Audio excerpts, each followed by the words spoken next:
प्यार बिना चैन कहाँ, प्यार बिना चैन कहाँ रे। और कौन गाने गाएंगे बताइए।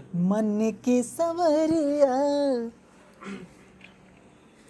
मन के सवरिया बन गईला तू, चुपके से का कहिला तू, नस नस में तू गईला समय, डाल दिला परेशानी में, गजब के रोग धरा देहला हे राजा हमके जवानी में, गजब के रोग धरा देहला हे राजा।